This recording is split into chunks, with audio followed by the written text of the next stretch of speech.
fa omaly tolakandro ihany koa dia vokatra tsara ny raisiny kianja vaovao ny knapsa eny votovorona omaly satria dia nandresy tamin'ny saronoray nandresy ny ekipany Township Rollers FC avy atsy Botswana ny ekipany knapsa sport eo fidina ny tompontakany Afrika ho an'ny ekipa tompondaky io ka tamin'izany no nivoahan'ny malagasy mpandresy tamin'ity omaly ity teo amin'izay lalao izay.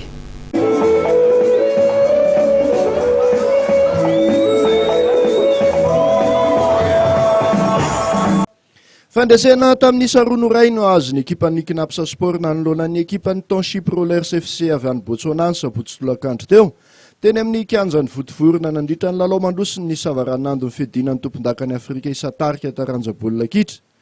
Nanokatra nisa ho an'ny solotena malagasy Francis Rafarala tany amin'ny fotoana fanampin'ny fizaram-potoana voalohany.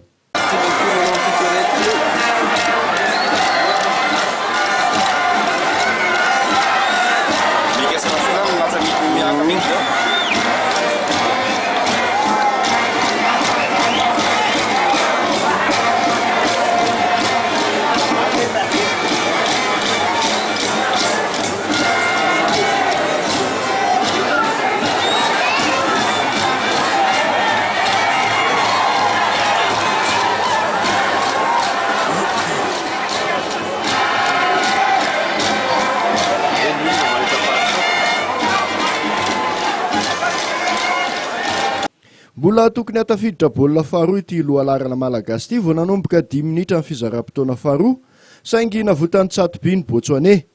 Nanomboka teo vao taitra ny vahiny ka napiditra lohalarana roa vaovao. Minitra 7:20 nanasahala ny isan'ny Township Rollers FC tamin'ny alalan'ny Segolem Boy.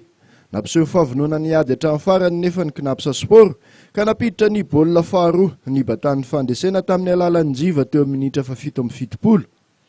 Na dia hita fa nahafeny lalao tamin'ny ankapobezany knapsa sport dia somary sahirana ihany ny vodilarana malagasy tamin'ny fanakanana ireo lohalarana sady lava no ranjanana ao amin'ity ekipa botswanezy ity. Inona fefa hitan'ny mpanazatatry ny teknisianina nefa ny vahaolana hoentina mandresy azy ireo amin'ny lalao miverina atao any Botswana afaka herinandro mba ahafahana miakatra amin'ny dingana manaraka toy ny vitan'ny knapsa sport tamin'ny taona 2014.